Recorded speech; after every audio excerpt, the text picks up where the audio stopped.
Caros alunos, sejam bem-vindos a mais uma videoaula aqui no nosso canal. Na videoaula de hoje, nós iremos começar o estudo da eletrodinâmica através da corrente elétrica. Então vamos lá, na unidade 2 aí, a eletrodinâmica. Então nessa unidade trataremos do estudo das cargas elétricas em movimento, o que corresponde à corrente elétrica. Entre os efeitos da corrente elétrica, analisamos principalmente o efeito térmico e o aparelho onde ele ocorre, o resistor. Apresentamos os processos para medir a intensidade de corrente e a diferença de potencial e estudaremos os geradores e os receptores. Então, qual que é a diferença do que a gente vai estudar a partir de agora para o que a gente já estudou? A gente começou estudando a eletrostática. Então, a eletrostática era a carga elétrica em repouso. Agora, na eletrodinâmica, nós iremos estudar a carga elétrica em movimento. E o principal efeito dela aí, a corrente elétrica. Então, o que vem a ser a corrente elétrica? Vamos começar. Então, a gente vai considerar um fio metálico no qual foi estabelecido um campo elétrico aí, por exemplo, ligando-se as extremidades dos fios aos polos de uma pilha ou bateria.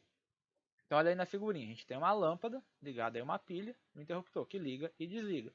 Então, quando você liga a chave, então a gente estabelece aí um campo elétrico entre os polos da pilha. Então, nos condutores metálicos, a gente sabe que existe uma nuvem de elétrons movimentando-se desordenadamente, né, que são os elétrons livres. Esses elétrons que pertencem à última camada da eletrosfera do átomo, aqui estão ligados. Como a gente já sabe, com o material um condutor de eletricidade, essa ligação é muito fraca. Então, ou seja, a força de atração eletrostática exercida pelo núcleo atômico não é suficiente para manter o elétron fortemente ligado ao átomo. Então, o elétron migra com certa facilidade de um átomo para outro. É isso que faz o material ser um bom condutor elétrico, como eu já disse. E esse fluxo de elétrons deste material condutor é denominado de corrente elétrica. Então, olha aí. Então, o que faz você ter esse movimento de elétrons no condutor? É a diferença de potencial. Como a gente já viu, vamos considerar, por exemplo, uma carga positiva. À medida que a gente vai se afastando dessa carga, o meu potencial elétrico diminui. Se eu aumento a distância, o potencial elétrico diminui. Agora, o que acontece ao colocar uma carga de prova negativa na região de campo elétrico dessa carga que gerou potencial? Como a gente já sabe, se a minha carga de prova é negativa e minha carga que está gerando o potencial for positiva, eles vão se atrair. Então, como a gente sabe, se tiver uma diferença de potencial, como o elétron vai ser atraído por essa carga positiva, as cargas negativas dos elétrons, eles saem de uma região onde o potencial é menor e vão para uma região onde o potencial é maior. No caso contrário, se a carga que estivesse gerando o potencial elétrico fosse negativa, então uma carga positiva seria atraída por essa carga geradora negativa. Então, ou seja, as cargas positivas saem de uma região onde o potencial é maior, o potencial elétrico é maior, e vai para uma região onde o potencial elétrico é menor, enquanto que as cargas elétricas negativas saem de uma região onde o potencial elétrico é menor e vão para a região onde o potencial elétrico é maior. Então, quando a gente tem uma diferença de potencial elétrico, a gente tem um movimento ordenado de cargas. E como a gente já sabe, quem vai se movimentar são os elétrons. Então, os elétrons vão sair de uma região de potencial elétrico baixo e vão para uma região de potencial elétrico alto. Então, o que vem a ser o conceito de corrente elétrica real e convencional? Então, a gente sabe que a corrente elétrica em um condutor é formada pelo movimento ordenado dos elétrons livres. Então, o movimento de uma carga negativa, menos Q, em determinado sentido no campo elétrico, é correspondente ao movimento apenas imaginário de uma carga positiva mais Q no sentido oposto. Então, como a gente já sabe, olha aí na primeira linha da figurinha, a gente tem o polo positivo e o polo negativo. Então, as nossas cargas negativas estão saindo do polo negativo e indo para o polo positivo, que é conhecido como sentido real. Mas o sentido convencional ele adota como orientação como se quem estivesse movendo não fossem as cargas negativas, e sim as cargas positivas. Olha lá, se a gente tivesse uma carga positiva se movendo, então ela sairia do polo positivo iria para o polo negativo. Porque a corrente elétrica formada pelo fluir das cargas negativas em um condutor é denominada corrente real, enquanto que o fluxo imaginário de cargas positivas, equivalente ao fluxo das cargas negativas, é denominado corrente convencional. Embora os elétrons, né, livres do metal, do condutor, estejam se movendo para a esquerda, quando a gente faz os cálculos, as continhas, a gente está estudando a corrente elétrica, a gente faz como se tivesse a corrente fosse no sentido da direita e não da esquerda. Por quê? Porque o sentido da corrente elétrica convencional ele vai acompanhar o sentido do vetor campo elétrico do condutor. Como a gente sabe, as linhas de campo elétrico nascem nas cargas positivas e vão para as cargas negativas. Então, o sentido da corrente elétrica é o mesmo sentido do campo elétrico. Então, por isso que o sentido da corrente elétrica é o oposto da corrente real. A gente imagina como se fossem cargas positivas se movendo e não cargas negativas. Então vamos lá, como é que a gente faz para medir a intensidade da corrente elétrica? Então na figurinha vamos considerar um fio metálico ligado aos polos de um gerador, uma bateria, por exemplo. Por quê? Para criar uma diferença de potencial e através dessa diferença de potencial os elétrons livres poderem se mover de forma ordenada. Então, os elétrons vão se mover do polo positivo para o polo negativo. Então, o que a gente faz? Vamos imaginar aí no fio, aí o fio, e assim azul aí, uma seção transversal S. O que vai acontecer? No intervalo de tempo ΔT, vão passar N elétrons por ela. A gente coloca ali como se fosse um ponto para a gente contar quantos elétrons está passando, que seria a nossa seção transversal. Então, como a gente já sabe, o valor absoluto da carga elétrica do elétron, como já sabemos, foi denominado de carga elétrica elementar. E seu valor é representado pelo símbolo E, cujo valor é 1,6 vezes 10 a menos 19 coulombs. Né? Então, se for o elétron, a carga é negativa, se for o próton, é positiva. Para um conjunto de n elétrons, como também já estudamos, dizemos que o valor absoluto da quantidade de carga elétrica Q transportada por esse conjunto vale. Quantidade de carga Q é igual ao número de elétrons em falta ou excesso vezes a carga elétrica elementar. Então, a gente define a intensidade média da corrente elétrica nesse condutor no intervalo de tempo ΔT como sendo a grandeza. Então, quem que vai ser a intensidade da corrente? Intensidade média da corrente, representada pela letra I.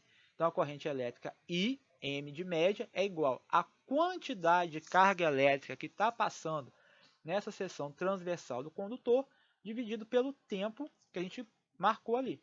Então, corrente elétrica, carga dividida pelo tempo. Já em alguns casos, o gerador fornece uma corrente elétrica de intensidade constante. Então, podemos escrever que a corrente elétrica média é igual à corrente elétrica geral, ou seja, não varia, ela é constante. Então, a equação anterior poderá ser escrita assim, como corrente I é igual à quantidade de carga Q dividido pelo intervalo de tempo ΔT, eu posso colocar que a minha quantidade de carga pode ser medida pela intensidade da corrente vezes o intervalo de tempo. Então, quando a corrente elétrica for variável, a carga elétrica total que atravessa uma seção reta do condutor será dada pela área sobre o gráfico corrente versus tempo. Então, olha aí. Quando a minha corrente elétrica é constante, essa reta em vermelho ela vai ser paralela ao eixo do tempo. Então, eu calculo a quantidade de carga apenas multiplicando a corrente elétrica pelo intervalo de tempo. Agora, a gente está vendo aí pelo gráfico quanto tempo aumenta, a corrente elétrica diminui. Então, como é que eu faço para calcular a quantidade de carga? Eu simplesmente calculo a área abaixo dessa curva do gráfico. E qual é a unidade de corrente elétrica? Então, da equação de corrente é igual a carga dividido pelo tempo, a gente conclui que a unidade de intensidade de corrente no Sistema Internacional de Unidades é o Coulomb por segundo, que recebeu o nome de Ampère, em homenagem ao matemático e físico francês André-Marie Ampère, um dos responsáveis pelo desenvolvimento da eletricidade. Então, corrente elétrica é Coulomb por segundo. Um Coulomb por segundo é 1 ampere. Então, a definição da unidade Coulomb é feita a partir do ampere, por meio da definição da intensidade de corrente. Assim, sendo Q igual a I vezes ΔT, um Coulomb é igual a 1 ampere por segundo. Então daí a gente chega da definição que a gente viu lá no primeiro ano, de uma das 7 grandezas fundamentais do sistema internacional, que é a corrente elétrica. Né? Então, um coulomb é a carga elétrica que passa por segundo por uma seção transversal de um condutor, percorrido por uma corrente elétrica contínua e constante igual a 1 ampere. Então, uma grandeza fundamental do SI é o ampere. Já o coulomb é uma grandeza derivada. Ele vem do ampere, que é a unidade de corrente elétrica, vezes o tempo, certo? E temos aí também os submúltiplos da corrente elétrica, porque uma corrente elétrica de 1 ampere é muito alta. Então a gente tem aí o miliampere, que é a milésima parte, 10 a menos 3 amperes. O microampere, que é um milionésimo parte do ampere, 10 a menos 6. O nanoampere, um bilionésimo, 10 a menos 9. E o picoampere, 10 a menos 12 amperes, certo? Bom, existem dois tipos de corrente elétrica, que é a corrente elétrica contínua e a corrente elétrica alternada. Quando o vetor campo elétrico existente no interior de um condutor é constante no decorrer do tempo, então a gente denomina a corrente de contínua. E quando ele varia segundo uma função trigonométrica, seja o seno ou cosseno, a gente tem o que a gente chama de corrente alternada. Então, quem que vem a ser a corrente elétrica contínua?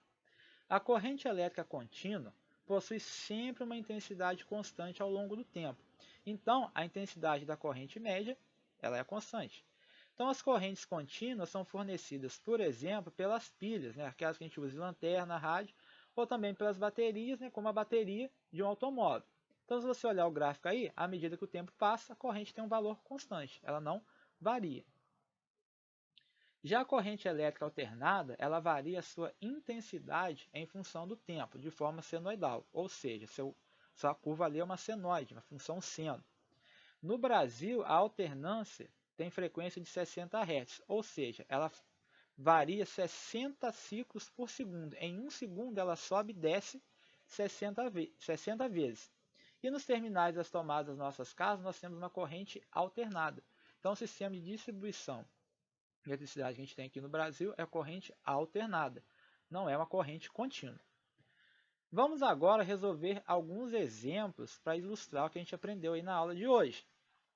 Exemplo 1. Pela seção reta de um condutor de eletricidade, passa uma corrente elétrica de intensidade constante igual a 4 amperes.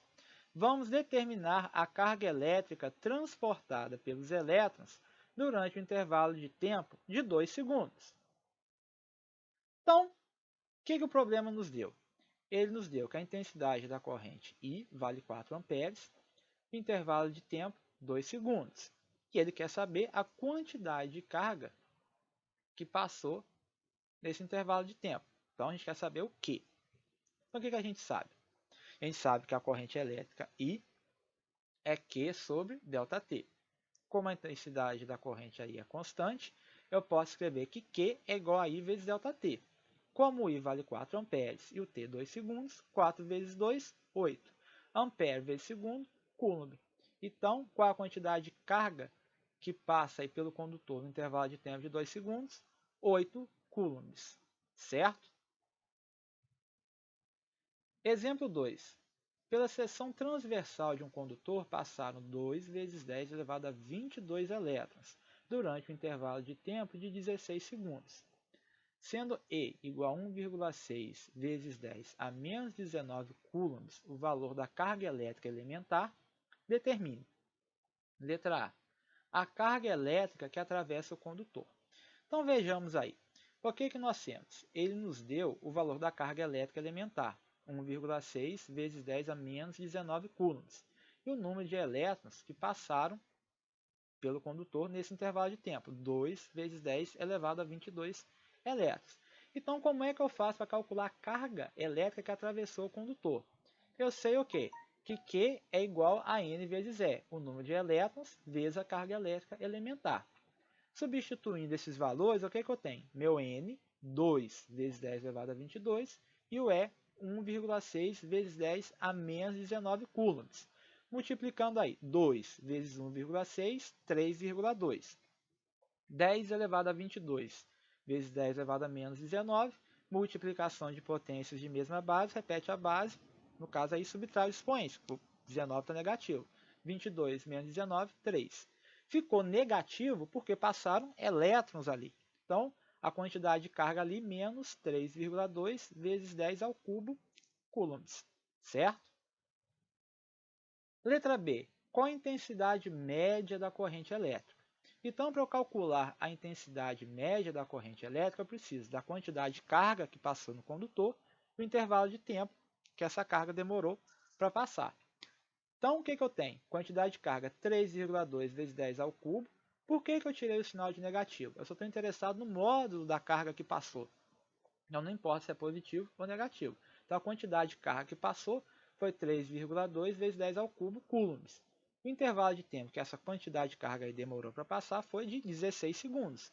Então, como a gente já sabe, I é igual a Q sobre ΔT, que 3,2 vezes 10 ao cubo coulombs, e ΔT 16 segundos. Dividindo aí, 3,2 dividido por 16 dá 0,2. 0,2 vezes 10 ao cubo. 10 ao cubo, a gente sabe, 10 vezes 10 vezes 10, que dá 1000. 1000 vezes 0,2, 200 amperes. Então, a corrente elétrica que passou aí foi de 200 amperes. Bom, gente, terminamos aqui mais uma videoaula.